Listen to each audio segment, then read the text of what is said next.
하나님 말씀은 사도행전 15장 1절에서 11절까지 말씀입니다. 어떤 사람들이 유대로부터 내려와서 형제들을 가르치되 너희가 모세의 법대로 할례를 받지 아니하면 능히 구원을 받지 못하리라 하니 바울 및 바나바와 그들 사이에 적지 아니한 다툼과 변론이 일어난지라. 형제들이 이 문제에 대하여 바울과 바나바 및 그 중에 몇 사람을 예루살렘에 있는 사도와 장로들에게 보내기로 작정하니라. 그들이 교회의 전송을 받고 베니게와 사마리아로 다니며 이방인들이 죽게 돌아온 이 일을 말하여 형제들을 다 크게 기쁘게 하더라. 예루살렘에 이르러 교회와 사도와 장로들에게 영접을 받고 하나님이 자기들과 함께 계셔 행하신 모든 일을 말하며 바리새파 중에 어떤 믿는 사람들이 일어나 말하되 이방인에게 할례를 행하고 모세의 율법을 지키라 명하는 것이 마땅하다.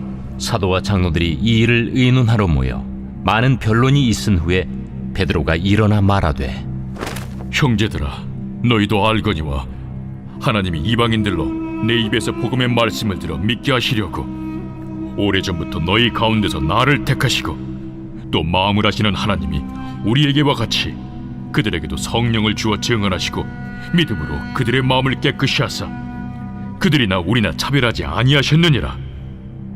그런데 지금 너희가 어찌하여 하나님을 시험하여 우리 조상과 우리도 능히 매지 못하던 멍에를 제자들의 목에 두려느냐? 그러나 우리는 그들이 우리와 동일하게 주 예수의 은혜로 구원받는 줄을 믿노라. 아멘. 여러분 오늘 말씀은요 어떤 상황이냐? 바울과 바나바가 1차 선교 여행을 다 마치고 돌아온 시점입니다. 우리가 여러분 그 바울과 바나바의 1차 선교 지역들을 쭉 살펴왔습니다. 한번 제가 그 지역들을 이렇게 한번 나열해 볼게요. 아마 여러분 보시면 또 우리가 들었던 말씀들이 이렇게 새록새록 기록이 나실 겁니다. 먼저 여러분 바울과 바나바가 어디서부터 1차 선교를 떠났느냐? 바나바의 고향이었던 구브로부터 시작을 해서 비시기아, 안디옥, 이고니온, 루스드라, 더베 이런 것들을 쫙 지쳐오면서 1차 선교를 다녀왔죠. 그리고 지금 돌아온 것이 어디였느냐? 안디옥 교회입니다. 그 예루살렘 교회에서 흩어졌던 사람들로 세워졌던 안디옥 교회, 그 교회로 다시 이제 바나바와 바울이 돌아온 그런 상태. 또 여러분 그 안디옥 교회라고 하는 지역은 어디였느냐?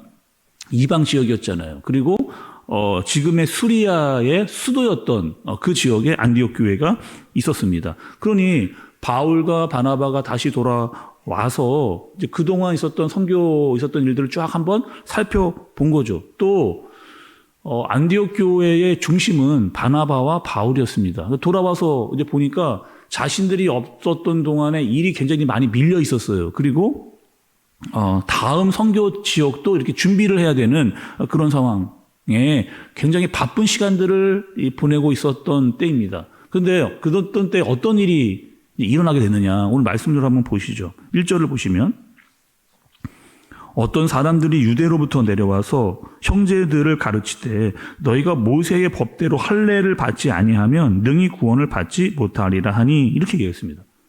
그 안디옥에 바나바와 바울이 1차 선교를 마치고 돌아왔는데 유대로부터 사람들이 이렇게 온 거예요. 그래서 와서 무슨 얘기를 하느냐? 자꾸 이런 말을 하는 겁니다. 아니 너희 할례 받아야 된다. 할례 받지 않으면은 너희는 구원받지 못한다. 자꾸 이런 말들을 교회 안에 이제 하게 되는 거죠. 자, 여러분 한번 따져서 생각을 해보세요. 지금 안디옥 교회는 어떤 사람들 주축이었냐? 이방인 사람들 주축입니다. 거의 헬라인 사람들이 대부분이었던 그 사람들이에요. 그 사람들은요 대부분 다 어떠했느냐? 할례를 받지 않은 상황입니다. 그러니까 소동이 이제 일어난 거죠. 그 안디옥 교회 안에 유대로부터 온 사람들이 너희 할례 받아야 돼. 할례 안 받으면 너 구원 안 받은 거야. 그렇게 이야기를 해보니까 그 안디옥 교회에 혼란이 생기게 된 겁니다. 아니 우리는 여러분 딱 들으면 알잖아요.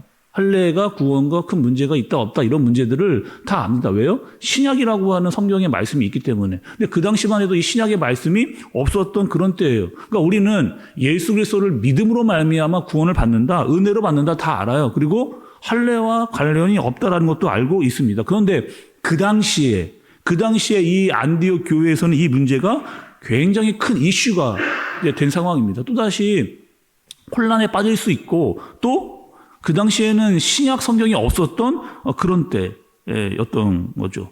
또 여러분 생각을 해보시면 이 기독교 자체가 유대교를 기반으로 해서 이렇게 나온 그런 종교잖아요. 그리고 유대교는 여전히 할례를 강조하고 있었던 그런 때인 겁니다. 그러니까 정리해보면 여러분 이런 겁니다. 이방인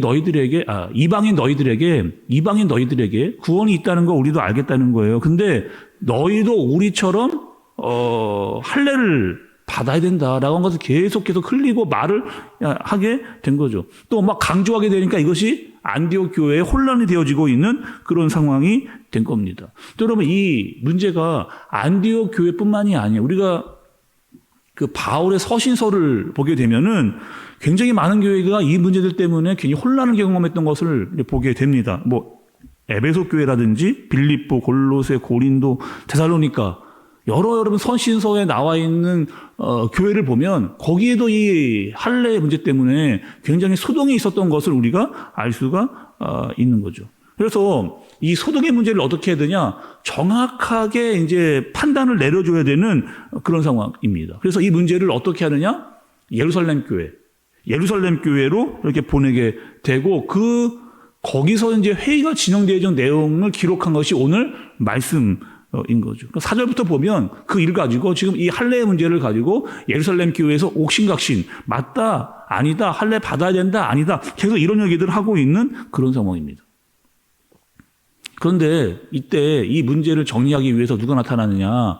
베드로가 나타나게 되는 거예요. 그래서 6절의 말씀부터 쭉 이렇게 이어서 이 얘기를 하게 되는 겁니다. 잘 들어보라는 거예요. 하나님께서 복음을 우리에게만 주신 게 아니라는 거예요. 그러니까 우리라고 하는 것은 유대인에게만 주신 거 아니라는 거예요. 그리고 이방인에게도 구원을 주셨다. 그리고 그 복음에는 차별이 없다는 거예요. 그리고 우리가 할례를 받았는데 저들도 할례를 받아야 된다라고 말할 수 있는 권한이 우리에게 없다라고 하는 사실을 이야기하는 겁니다. 그러니 이방인들이 할례를 받지 않았다고 해서 구원 안 받았다라고 말할 수 없다. 이것을 이야기해 주시는 거죠. 자, 여러분, 이 문제가 왜 베드로가 이렇게 말할 수 있게 되었느냐? 그 근거가 있어야 됩니다. 근데 그 근거가 무엇이냐? 여러분, 어떤 사건이 있었어요. 베드로에게 이런 사건이 있었잖아요. 고넬료의 사건이 있었어요. 그 고넬료는 어떤 사람이냐? 이방인이었습니다. 그리고 할례 받지 않았어요. 그리고 율법도 알지 못하는 사람이었습니다. 그런데 복음을 전하니까 그에게 회심이 임하고 성령이 임하는 그런 그 일들을 베드로가 직접 목격을 하게 된 거죠. 또 베드로뿐만이 아니고 바나바와 바울도 이런 일들을 경험했습니다. 1차 선교 지역을 쫙 다니면서 베드로가 경험했던 그 일들을 바울과 바나바도 경험을 하는 거죠. 많은 사람들에게, 이방인들에게 복음을 전하니 회심을 하고 예수님을 믿고 성령이 임하는 그 일들을 보게 된 겁니다. 그러니 율법을 지킨다고 해서 구원받는 것 아니라는 거예요. 반드시 예수 그리스도를 믿음으로 말미암아 구원받는다라고 하는 사실을 다 알게 된 거죠. 그 결론의 말씀이 오늘 마지막의 말씀이 11절의 말씀이에요. 11절의 말씀을 좀 보세요. 그러나 우리는 그들이 우리와 동일하게 주 예수의 은혜로 구원받는 줄을 믿노라 하니라 이렇게 이야기합니다. 우리가 구원을 받는 데 있어서 여러분 중요한 사실이 있거든요. 어떤 게 중요한 것이냐? 예수님의 구원에 우리의 어떤 행위가 들어가지 않는다는 겁니다. 예수님의 구원에 우리의 행위가 들어가지 않는다는 거예요. 그러니까 우리의 행위가 들어간다는 것은 그 구원이 뭔가 부족해서 우리가 뭔가를 해내야만 구원받는다? 그것은 맞지 않는다. 잘못됐다는 거예요. 구원은 100% 은혜로 말미암아 받는 것이다. 우리의 행위가 들어가지 않는 것이다. 이것을 이야기하는 겁니다. 그리고 유대인이나 이방이나 이것은 다 똑같아. 그리고 할례를 받든지 안 받든지 우리는 다 믿음으로 말미암아 예수님을 믿음으로 말미암아 구원을 받는다. 이 사실. 그리고 너의 그 어떠한 공로도 내세울 수 없다는 겁니다. 착한 일 많이 한다고 선한 일 많이 한다고 뭐 고행을 한다고 그렇다고 구원이 주어지는 거 아니다라고 하는 사실을 분명하게 이야기해 주는 거죠. 예수 그리스도를 나의 구주로 고백하는 사람들, 십자가의 문제로 나의 죄의 문제가 해결됐다라고 믿는 사람들, 그 보혈로 말미암아 구원받게 되어지는 것이고 주는 그리스도시요 살아계신 하나님의 아들이십니다라고 그 믿음으로 고백하는 자들이 구원을 받는 것이다. 그리고 그 구원은 100% 하나님이 주시는 은혜인 것이다. 이렇게 결론을 내리게 되는 거죠. 자, 여러분, 우리는 어떤 사람으로 살아가는 겁니까? 우리의 행위로 구원받을 수 없어요. 그래서 우리는 전적인 하나님의 은혜로 구원받은 자로 살아가는 겁니다. 그래서 그 구원이 또 우리에게 주어진 은혜가 얼마나 큰 것인지 그것을 우리가 알고 살아가게 되는 거죠. 그래서 하나님께 감사할 수밖에 없는, 그 은혜를 생각하고 그 구원을 생각하니까 내 어떤 행위와 노력이 들어가지 않으니 전적으로 하나님께서 우리에게 주신 것이니 내가 그것에 감사할 수밖에 없는 고백을 하게 되는 겁니다. 또 여러분 이런 겁니다. 은혜를 받은 자는요, 이 은혜가 얼마나 큰 줄 알아서 다시 죄인으로 돌아가지 않는, 죄 짓지 않으려고 하는 그 마음이 우리에게 생겨나게 되는 거죠. 그리고 그 은혜가 얼마나 큰 줄 아니 내가 정말 하나님을 위해 살고 싶은 마음이 점점점 커지는 겁니다. 이 사실을 베드로가 또 예루살렘 회의를 통해서 정확하게 알려주고 있는 겁니다. 우리는 여러분 어떤 사람이다? 은혜 받은 사람이다. 그리고 우리에게는 차별이 없다라고 하는 사실을 이야기해 주는 거죠. 오늘 말씀을 여러분 정리하면서 베드로와 유대인들의 차이가 있습니다. 어떤 차이냐? 본질과 비본질을 제대로 아는가 모르는가의 그런 차이죠. 베드로는 본질에 집중하고 있습니다. 예수 그리스도에게 집중하고 있어요. 그리고 그것이 바로 성경이 말하는 진리인 겁니다.